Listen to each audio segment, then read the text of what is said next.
اس کے اندر تحویل قبلہ کا تذکرہ ہے۔ اللہ تعالیٰ نے شروع میں ہی فرما دیا سیقول السفہاء من الناس، ان قریب کہیں گے بے وقوف لوگ، ان قریب کہیں گے بے وقوف لوگ، ما واللہم عن قبلتہم التی کانوا علیہا، ان کو کس چیز نے اپنے قبلے سے پھیر دیا جس پر یہ رخ کر کے نماز پڑھتے تھے، کس چیز نے ان کو پھیر دیا؟ اصل بیت المقدس قبلہ تھا، قبلہ بیت المقدس تھا، اور اس کو تعمیر کرنے والے سیدنا یعقوب علیہ السلام تھے۔ بسم اللہ والصلاة والسلام علی رسول اللہ، اما بعد فاعوذ باللہ من الشیطان الرجیم، بسم اللہ الرحمن الرحیم۔ یا ایہا الناس کلوا مما فی الارض حلالا طیبا۔ عزیز ساتھیو، مختصر خلاصہ تفسیر قرآن مجید آپ کے سامنے انشاءاللہ بیان کیا جائے گا۔ ایک کل پارہ ہو چکا، آج دوسرا پارہ ہوا، ان دونوں کا مختصراً ہم خلاصہ آپ کے سامنے رکھتے ہیں۔ سب سے پہلے قرآن مجید جب شروع ہوتا ہے تو سورۃ الفاتحہ ہے، اور یہ سورۃ الفاتحہ جس کا نام ہی فاتحہ ہے، جس کا معنی ہے کہ قرآن مجید کھولتے ہی آنے والی صورت، اتنی عظیم صورت ہے کہ نبی علیہ السلام نے اس کے بارے میں فرمایا کہ ام القرآن، یہ ام القرآن ہے، قرآن مجید کی اصل ہے، یعنی اس ایک صورت کے اندر پورے قرآن مجید کا خلاصہ پایا جاتا ہے۔ اس کے بہت سارے نام مفسرین نے بیان کیے ہیں۔ اس کو سورۃ الرقیہ بھی کہا جاتا ہے، دم والی صورت، اس کو سورۃ شفا بھی کہا جاتا ہے، اس کو سورۃ دعا بھی کہا جاتا ہے، بہت سارے نام بھی محدثین نے، مفسرین نے اس کے بیان کیے ہیں۔ اس کی فضیلت کے لیے آپ ایک ہی نام کو لے لیجئے، وہی کافی ہے۔ اس کا ایک نام ہے الصلاۃ، یعنی دعا، دوسرا مطلب نماز، اس کا نام ہے نماز۔ کیوں؟ اس لیے کہ اس کے بغیر نماز ہوتی نہیں ہے۔ نبی علیہ السلام کا فرمان ہے، سیدنا عبادہ بن صامت رضی اللہ تعالیٰ عنہ سے معروف روایت ہے صحیح مسلم کی، فرمایا کہ لا صلاۃ لمن لم یقرأ بفاتحۃ الکتاب، جس شخص نے نماز میں سورۃ الفاتحہ نہیں پڑھی اس کی نماز نہیں ہے، چاہے کوئی بھی نماز ہو۔ آپ عید کو نماز کہتے ہیں، آپ جنازے کو نماز کہتے ہیں، آپ دیگر جتنی بھی نمازیں پڑھتے ہیں، ان تمام نماز میں فرائض ہوں، نوافل ہوں، کوئی بھی نماز ہو، انفرادی ہو، اجتماعی ہو، جماعت کے ساتھ ہو، سورۃ الفاتحہ کے بغیر نہیں ہوتی۔ سیدنا عبادہ کی ایک اور روایت ہے، وہ فرماتے ہیں کہ نبی علیہ السلام نے فرمایا کیا تم میرے پیچھے پڑھتے ہو؟ تو صحابہ نے کہا جی اللہ کے رسول ہم پڑھتے ہیں۔ آپ نے فرمایا لا تفعلوا الا بفاتحۃ الکتاب، تم لوگ میرے پیچھے کوئی قرات نہ کیا کرو سوائے سورۃ الفاتحہ کے، فإنہ لا صلاۃ لمن لم یقرأ بها، اس لیے کہ اس کے بغیر نماز نہیں ہے۔ سیدنا ابو ہریرہ رضی اللہ تعالی عنہ، ان کے ایک شاگرد فارسی، جب انہوں نے بیان کی یہ حدیث کہ نماز سورۃ الفاتحہ کے بغیر نہیں ہے، تو اس شاگرد نے کہا کہ ہم کبھی کبھار امام کے پیچھے ہوتے ہیں، امام کے پیچھے ہوتے ہیں، قرات سننی پڑتی ہے، تو اس وقت کیا کریں؟ تو سیدنا ابو ہریرہ نے فرمایا کہ اقرأ بہا فی نفسک یا فارسیو، اے فارسی اپنے نفس کے اندر، دل کے اندر پڑھا کر سورۃ الفاتحہ کو، کیونکہ اس کے بغیر نماز نہیں ہوتی۔ یہی سورۃ الفاتحہ کی فضیلت کافی ہے۔ نبی علیہ السلام فرماتے ہیں یہ سورۃ الفاتحہ جب بندہ نماز پڑھتا ہے اللہ سے ہم کلام ہوتا ہے، اللہ سے گفتگو کرتا ہے، اور یقیناً جو بندہ سورۃ الفاتحہ نہیں پڑھتا وہ اللہ سے بات نہیں کر سکتا، کیونکہ سورۃ الفاتحہ ایک ربط ہے، ایک ذریعہ ہے اللہ سے گفتگو کرنے کا۔ نبی علیہ السلام نے فرمایا جب بندہ کہتا ہے الحمدللہ رب العالمین، جب کہتا ہے تمام تعریفیں عالمین کے رب کے لیے، جہانوں کے رب کے لیے، تو اللہ تعالیٰ فرماتا ہے حمدنی عبدی، میرے بندے نے میری تعریف کی۔ اسی طرح سورۃ الفاتحہ پڑھتا رہتا ہے، اللہ اس کو جواب دیتا رہتا ہے، یعنی بندہ اللہ کے ساتھ ہم کلام ہوتا ہے تو سورۃ الفاتحہ پڑھنے کے ساتھ۔ تو یہ مختصر فضیلت صورت فاتحہ کی۔ دوسری صورت جو پہلے پارے کے اندر شروع ہوتی ہے صورت بقرہ ہے۔ اس کا نام بقرہ ہے۔ بقرہ کا معنی ہوتا ہے گائیں۔ ایک عظیم واقعہ بیان کیا گیا ہے صورت بقرہ کے اندر گائیں کے حوالے سے۔ نبی علیہ الصلاۃ والسلام نے بھی اس کی وضاحت بیان فرمائی اور قرآن مجید میں وہ تفصیل سے بیان ہے۔ اللہ تعالیٰ فرماتے ہیں وَإِذْ قَالَ مُوسَىٰ لِقَوْمِهِ، اے میری قوم، جب موسیٰ علیہ السلام نے کہا اے میری قوم، اللہ تعالیٰ تمہیں حکم دیتا ہے کہ تم گائے کو ذبح کرو۔ یہ واقعہ اللہ نے بیان فرمایا۔ اس واقعے کے اندر بہت ساری نصیحتیں ہیں۔ یہ صورت بقرہ کا نام بھی اس واقعے کے نام پر رکھا گیا ہے۔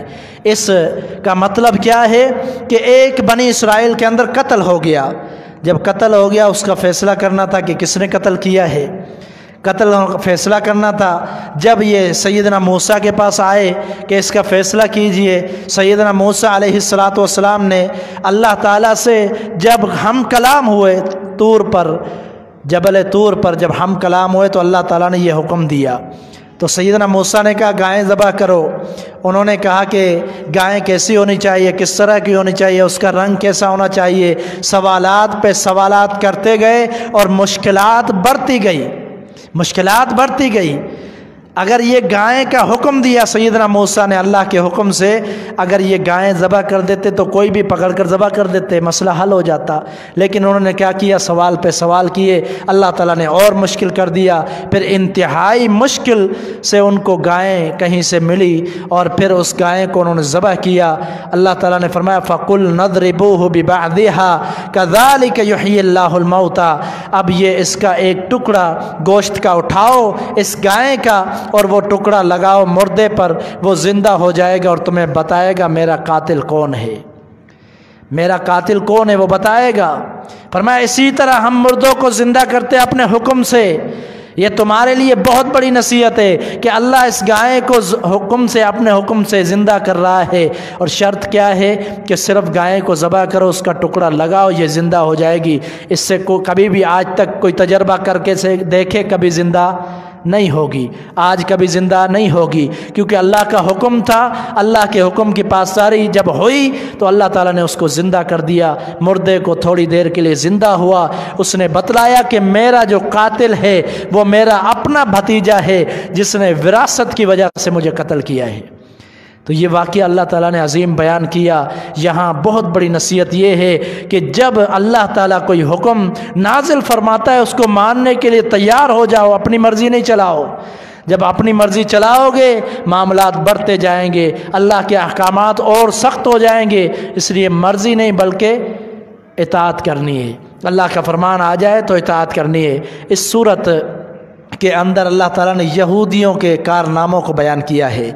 اللہ تعالیٰ نے یہودیوں کے کارناموں کو بیان کیا ہے کہ یہودیوں کے کیا کیا کارنامے تھے اور کیوں اللہ تعالیٰ نے یہ بیان کیا ہے۔ اس کا ایک بہت بڑا مقصد تھا۔ مقصد یہ تھا کہ جب نبی علیہ الصلاۃ والسلام کو نبوت ملی، اس وقت کفار مکہ جو تھے، مشرکین مکہ، وہ ان پڑھ تھے، جاہل تھے، وہ بالکل دین سے ناواقف تھے، جہالت کی زندگی بسر کر رہے تھے، بتوں کو معبود بنایا ہوا تھا۔ لیکن جو یہودی تھے وہ پڑھے لکھے تھے، وہ مدینہ کے اندر رہتے تھے، وہ پڑھے لکھے تھے، تورات کا علم ان کے پاس تھا، جانتے تھے اللہ تعالیٰ کے احکامات کو، نبی علیہ الصلاۃ والسلام کے بارے میں جانتے تھے کہ آپ علیہ الصلاۃ والسلام سچے اور حقیقی نبی ہیں۔ لیکن ان کے دل کے اندر حسد تھا، وہ ماننے کے لیے تیار نہیں تھے، قبول کرنے کے لیے تیار نہیں تھے۔ اس لیے اللہ تعالیٰ نے ان کے کرتوت بیان کیے تاکہ جو کفار مکہ، مشرکین مکہ، جو یہودیوں کو دیکھ رہے تھے کہ ان کے پاس علم ہے، اگر یہ مان لیں گے تو پھر ہم بھی مان لیں گے، کیونکہ یہ مان لیں تو ان کے پاس علم ہے اور اللہ کی کتاب تورات ان کے پاس موجود ہے، تو پھر ان کو دیکھ رہے تھے کفار مکہ۔ تو اللہ تعالیٰ نے بتلا دیا کہ ان کی طرف نہ دیکھو، یہ تو بڑے ظالم، بڑے دھوکے باز ہیں، علم تو ان کے پاس ہے، علم تو ہے، جانتے بھی ہیں، لیکن یہ علم کو چھپاتے ہیں۔ انہوں نے انبیاء کے ساتھ وعدہ خلافیاں کی، انبیاء کو قتل کیا، بڑے ہی ظالم ہیں، ان کی طرف نہ دیکھو، میرا پیغمبر سچا ہے۔ اگر یہ نہیں مانتے تو اس سے میرا پیغمبر جھوٹا نہیں ہو سکتا۔ یہ خود جھوٹے ہیں، وعدہ خلافی انہوں نے کی، انبیاء کو قتل انہوں نے کیا، انبیاء پر الزام تراشیاں انہوں نے کی، انبیاء کے ساتھ یہ تک مطالبہ کیا کہ اللہ کو سامنے لا کر کھڑا کرو، نعوذ باللہ، اللہ ہمیں دکھاؤ۔ سیدنا موسیٰ سے کہا اللہ ہمیں دکھاؤ پھر مانیں گے۔ اس قدر انہوں نے جو ہے زیادتیاں کی، انبیاء کو قتل کیا۔ ان کی طرف نہ دیکھو بلکہ میرے پیغمبر کی طرف دیکھو، اس پر ایمان لاؤ۔ تو اللہ تعالیٰ نے اس صورت کے اندر بہت زیادہ یہودیوں کا تذکرہ کیا ہے، اور ان کے جو کرتوت تھے ان کو اللہ تعالیٰ نے بے نقاب کیا ہے، اور ان پر جو عذابات نازل ہوئے وہ اللہ نے بیان کیے ہیں کہ یہ عذاب ان پر نازل ہوئے اس لیے کہ یہ نافرمان تھے، حد درجے کے نافرمان تھے انبیاء کے۔ پھر اللہ تعالیٰ نے اس سورۃ بقرہ کے اندر جو دوسرا پارہ ہے اس کے اندر تحویل قبلہ کا تذکرہ کیا ہے۔ سیقول شروع ہوتا ہے، اس کے اندر تحویل قبلہ کا تذکرہ ہے۔ اللہ تعالیٰ نے شروع میں ہی فرما دیا سیقول السفہاء من الناس، ان قریب کہیں گے بے وقوف لوگ، ان قریب کہیں گے بے وقوف لوگ، ما ولاہم عن قبلتہم التی کانوا علیہا، ان کو کس چیز نے اپنے قبلے سے پھیر دیا جس پر یہ رخ کر کے نماز پڑھتے تھے، کس چیز نے ان کو پھیر دیا؟ اصل بیت المقدس قبلہ تھا، قبلہ بیت المقدس تھا، اور اس کو تعمیر کرنے والے سیدنا یعقوب علیہ السلام تھے، اللہ کے پیغمبر تھے۔ سیدنا یعقوب علیہ السلام کس کے بیٹے تھے؟ سیدنا اسحاق علیہ السلام کے۔ سیدنا اسحاق کس کے بیٹے تھے؟ سیدنا ابراہیم خلیل اللہ کے بیٹے تھے۔ یہ انبیاء کی نسل سے تھے۔ سیدنا یعقوب خود بھی پیغمبر تھے، انہوں نے قبلہ تعمیر کیا تھا، بیت المقدس کی تعمیر کی تھی، اور مسلمان اسی کی طرف رخ کر کے عبادت کیا کرتے تھے۔ اور جتنے بھی یہودی تھے سیدنا یعقوب علیہ السلام کی اولاد میں سے تھے، اس لیے وہ یہ نہیں چاہتے تھے کہ قبلہ تبدیل ہو۔ جب اللہ نے حکم جاری کر دیا مسلمانوں نے قبلہ تبدیل کر دیا، اس وقت مسلمان کو یہ تکلیف تھی، یہ پریشانی تھی کہ ہمیں تانے لگائیں گے کہ یہی قبلہ تھا، اب قبلہ بھی تم لوگوں نے تبدیل کر دیا، اب تمہارا دین نیا ہو گیا۔ یہ پریشانی تھی کیونکہ بہت بڑا معاملہ تھا اس وقت۔ سارے یہودی اور سارے لوگ، خود مسلمان بھی، قبلہ کیا تھا؟ بیت المقدس، مسجد اقصیٰ جو آج بھی موجود ہے فلسطین کے اندر، اس کی طرف رخ کر کے مسلمان نماز پڑھتے تھے، اور یہودی بھی اسی کی طرف رخ کر کے عبادت کیا کرتے تھے۔ اب یہودیوں کے طانے سے مسلمان ڈرنے لگے۔ اللہ تعالیٰ نے فرمایا وَلِلَّهِ الْمَشْرِقُ وَالْمَغْرِبُ، مشرق بھی اللہ تعالیٰ کا ہے، مغرب بھی اللہ تعالیٰ کا ہے، ڈرنے کی کوئی ضرورت نہیں ہے۔ وہ یعقوب جس نے تعمیر کی تھی بیت المقدس کی، وہ بھی اللہ کا پیغمبر تھا، اللہ کے حکم سے بیت المقدس کی تعمیر کی تھی۔ اور یہ بیت اللہ، یہ تو اس کے پردادا سیدنا ابراہیم خلیل اللہ نے اس کی تعمیر کی تھی۔ تو بیت اللہ کی طرف رخ کرو یا بیت المقدس کی طرف رخ کرو، دونوں اللہ کے حکم تھے، پریشان ہونے کی ضرورت نہیں ہے۔ رخ کرو بیت اللہ کی طرف، اللہ نے حکم دے دیا، جو بھی تمہیں کہے ان کو کہو اللہ کا حکم ہے۔ ذرا بتاؤ تو صحیح، تم لوگ بیت المقدس کی طرف عبادت کرتے تھے، اس کی طرف رخ کر کے، وہ کس کا حکم تھا؟ یعقوب علیہ السلام کون تھے؟ ابراہیم خلیل اللہ کون تھے؟ وہ بھی تو اللہ کے رسول تھے، انہوں نے ہی کہا تھا اللہ کے حکم سے، وحی سے۔ لیکن آج اللہ تعالیٰ نے بیت اللہ کی طرف رخ کرنے کا حکم کر دیا۔ یہ نبی علیہ السلام کی چاہت بھی تھی، آپ صلی اللہ علیہ وسلم کی خواہش بھی تھی، اللہ تعالیٰ نے اس خواہش کو پورا کیا، حکم نازل کر دیا اور فرمایا کہ قبلہ تبدیل ہو چکا ہے۔ صحابہ اکرام فرماتے ہم رکوع کی حالت میں تھے، نبی علیہ السلام نے قبلہ تبدیل کیا، حکم نازل ہوا نماز کی حالت میں، آپ نے رکوع کی حالت میں قبلہ تبدیل کر دیا، ہم بھی گھوم گئے بیت اللہ کی طرف نماز کی حالت میں۔ تو یہ قبلہ تبدیل ہوا مسلمانوں کے لیے۔ یہاں خلافت بھی تبدیل ہو رہی ہے، امامت بھی تبدیل ہو رہی ہے، خلافت تبدیل ہو رہی ہے، محمد عربی علیہ السلام کے پاس آ رہی ہے، امامت بھی محمد عربی علیہ السلام کے پاس آ رہی ہے۔ یعنی جتنے بھی یہودی تھے جو سیدنا یعقوب کی اولاد میں سے تھے، بنی اسرائیل جن کو کہا جاتا ہے، اب جو ان کے لیے احکامات تھے ان میں تبدیلی ہو چکی ہے۔ اب محمد عربی علیہ السلام کا دین قائم ہونا ہے قیامت تک کے لیے۔ اس لیے تبدیلی ہو چکی ہے۔ وہاں سیدنا ابراہیم علیہ السلام کی اولاد کی طرف جو دین بھیجا گیا وہ دین چل رہا تھا، اب جو دین ہوگا جس کی پیروی ہوگی وہ سیدنا اسماعیل کے خاندان سے اور محمد عربی علیہ السلام کے دین کی پیروی ہوگی۔ یہاں اللہ تعالیٰ نے آزمائش کی مسلمانوں پر، دیکھتے ہیں یہ تبدیل کرتے ہیں یا نہیں کرتے۔ یہ اللہ کی بہت بڑی ایک آزمائش تھی، اسی لیے صحابہ پریشان ہو گئے۔ ہمارے بہت سارے لوگ دنیا سے چلے گئے، ان کا کیا بنے گا؟ دنیا سے چلے گئے، ان کا کیا بنے گا؟ انہوں نے نمازیں اس طرف پڑھی ہے، ان کی نمازیں تو ضائع ہو گئیں۔ اللہ تعالیٰ فرمایا ما کان اللہ لیضیع ایمانکم، اللہ تعالیٰ ایسا نہیں ہے کہ تمہارے عملوں کو برباد کر دے، اللہ تو بڑا قدر کرنے والا ہے۔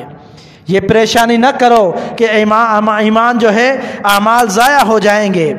اسی صورت کے اندر، اسی پارے کے اندر، کیونکہ ہر چیز بیان کرنے کا وقت نہیں ہے، مختصر وقت ہوتا ہے، اس لیے اس پارے کے اندر جو جو چیزیں اللہ نے بیان کی ہے، حج کا بھی تذکرہ ہے، عمرے کا بھی تذکرہ ہے، طلاق کے معاملے کا بھی تذکرہ ہے۔ اللہ تعالیٰ نے اس کے اندر بہت سارے مسائل ذکر کیے ہیں اس پارے کے اندر، سیقول کے اندر، دوسرے پارے کے اندر بہت سارے مسائل بھی اس کے اندر بیان ہوئے ہیں، حلال و حرام کا بھی تمیز بیان ہوئی ہے۔ فرمایا یا ایھا الناس، یا ایھا الناس کلوا مما فی الارض حلالا طیبہ، اے ایمان والو، اے انسانوں، کھاؤ حلال رزق، پاکیزہ رزق کھاؤ جو ہم نے تمہیں دیا ہے، پاکیزہ رزق کھاؤ۔ ایک اور مقام پر انبیاء کو کہا کہ حلال کھاؤ، رسولوں کو کہا کہ حلال کھاؤ۔ حرام کھاؤ گے کوئی عبادت قبول نہیں ہوگی، حلال کھاؤ گے تو عبادت قبول ہوگی۔ اس لیے حلال کھاؤ، حرام سے دور رہو، رشوت سے دور رہو۔ اسی پارے کے اندر اللہ تعالیٰ نے روزوں کا بھی تذکرہ فرمایا ہے، اسی پارے کے اندر اللہ تعالیٰ نے یہ بھی فرمایا ہے، نکاح کے معاملات بیان فرمائے ہیں، طلاق کے معاملات بیان فرمائے ہیں، اور طلاق کا طریقہ بھی بیان کیا ہے۔ اگر آپ ترجمہ بیان پڑھیں گے تو طلاق کا صحیح طریقہ بھی آپ کو معلوم ہوگا۔ اسی پارے کے اندر اللہ تعالیٰ نے ایلا کا تذکرہ کیا ہے، یہ آخری بات کر رہا ہوں۔ ایلا کا تذکرہ فرمایا ہے، فرمایا ایلا کیا کرو، اگر تمہاری خواتین سے کوئی ناراضگی ہو جاتی ہے، ان سے لڑائی ہو جاتی ہے، ان سے اگر علیحدگی اختیار کرنا چاہتے ہو تو 4 مہینے کی اجازت ہے شریعت میں، 4 مہینے جدا ہو جاؤ ان سے، 4 مہینے کے لیے ان سے جدا ہو جاؤ، بستر جدا کر دو تاکہ وہ سمجھ جائے۔ ضروری نہیں ہے کہ طلاق دو، ابغض الحلال الی اللہ الطلاق، پیارے پیغمبر نے فرمایا حلال کاموں میں سے اللہ تعالیٰ کو جو سب سے ناپسندیدہ ہے وہ طلاق ہے۔ کیا ہوتا ہے نعوذ باللہ آج کے معاملات آپ دیکھ رہے ہیں، خواتین بھی انتہائی جلد باز ہوتی ہیں، اور جو ان کے والدین وہ بھی انتہائی جلد باز ہوتے ہیں، اور ایسا کام کر بیٹھتے ہیں جس سے خاندان ٹوٹ جاتے ہیں، بہت سارے خاندان ٹوٹ جاتے ہیں، دو جو رشتہ داریاں ہوتی ہیں وہ رشتہ داریاں بھی ٹوٹ جاتی ہیں۔ ایک طلاق کی وجہ سے کتنے مسائل، کتنے فتنے کھڑے ہو جاتے ہیں، کتنی لڑائیاں ہو جاتی ہیں ایک طلاق کی وجہ سے۔ اس لیے اللہ تعالیٰ کو ناپسندیدہ یہ کام ہے۔ اللہ نے یہ طریقہ کار بھی بتا دیا، اگر طلاق دینی ہے تو 3 مہینوں کا پیریڈ ہے، ان مہینوں کے اندر جو ہے طلاق دینی چاہیے، کیونکہ یہ 3 مہینے گزرنے سے پہلے ایسا ہو سکتا ہے کہ رجوع ہو جائے۔ 1 مہینے میں طلاق دی، اب دوسرے مہینے کا انتظار کرنا ہے دوسری طلاق کے لیے، اور جب ایام پاکیزگی کے ایام عورت کے شروع ہوتے ہیں، ان ایام میں اس سے ملنے سے پہلے طلاق دینی ہے، دوسری مہینے کے اندر طلاق دینی ہے، پھر تیسرے کے اندر۔ یہ کیوں رکھے گئے 3 مہینے، یہ پیریڈ کیوں رکھا گیا؟ اس لیے کہ ان کی آپس میں صلح ہو جائے۔ شریعت نے صلح کو پسند کیا ہے، طلاق کو پسند نہیں کیا۔ یہ تو انتہائی مجبوری میں جائز قرار دیا ہے، انتہائی مجبوری میں۔ تو اس لیے ان معاملات میں غور کرنا چاہیے، فکر کرنا چاہیے۔ تو ہمارا وقت ختم ہو چکا ہے۔ اللہ تعالیٰ سے دعا ہے کہ دین کے جتنے بھی معاملات ہیں ان کو ہم کتاب و سنت کے مطابق ادا کریں، کتاب و سنت کے مطابق دیکھ کر ان پر عمل کریں۔ تو سیقول کو آپ جب پڑھیں گے تو بہت سارے معاملات، آپ کے مسائل جن کے لیے آپ پریشان ہوتے ہیں، مسائل لے کر علماء کے پاس جاتے ہیں، وہ آپ خود بخود حل کر سکتے ہیں جب آپ اس کا ترجمہ پڑھیں گے۔ اللہ تعالیٰ توفیق عطا فرمائے۔ وما توفیق الا باللہ علیہ توکلت و الیہ۔